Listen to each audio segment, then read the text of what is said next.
Ayan maulan na araw sa inyo lahat. Ito na ang sagot sa ating mga pang-almusal, ang gardenia. Bagong-bago mga kabrechi po. Sa mga medyo gusto ng signature bread, nandito na po tayo. Ngayon ang ating gardenia, ang ating new bake. Ito ang medyo mura sa gardenia. Kapresyo nito ang Pinoy Tasty. Ayan, yung mga afford na mga kababayan natin. So ayan, arat na mga kabreski. Dito na po tayo sa Danara Street Ito po ang original bakery ng Danara. Ayan September 6. Nakita nyo naman ang expiry date natin. Lahat yan bago. So meron pa tayong 6 days to go. So arat na para matikman nyo ang unang araw ng delivery ng gardenia. Ayan, same lang ng ating expiry date ng classic, September 6. Kadin din yung ating. Eto, may cheese bun sila. Pati ang mga flavored bread. Ayan, September 6 din.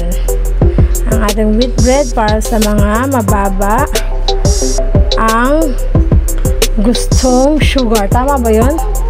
O, ayan na nga, sa mga diabetic na nga lang, para yan ang wheat bread para sa inyo. Ito naman no need na ng palaman, mga flavored bread.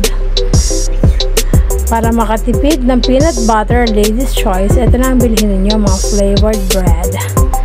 So ayan, ternuhan lang natin ng kape or Milo.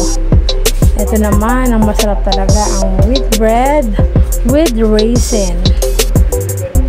Ayan, contradict sa mga diabetic kasi raisin matamis din. September 7, medyo malayo-layo pa. Ito naman September 5. Yan ang wheat bread ng New Bake. Medyo mura yan kasi mahal ang brand ng gardenia. Ayan nagdi-display ng ating ka-bread chip na si Eduardo Bacunawa. Ayan, nakita niyo naman. Inaayos na para magandang tignan. Once nasa labas kayo, kahit din na yung sa loob, nakaayos ng aming mga tinapay. Ready na for take off. So purchase na mga ka-bread chip hanggat hindi pa nalakas ang ulan. Mamaya malakas ang ulan, mahirapan na tayong lumabas ng bahay. But then malapit lang naman kami sa inyo. Malapit na din. Thank you.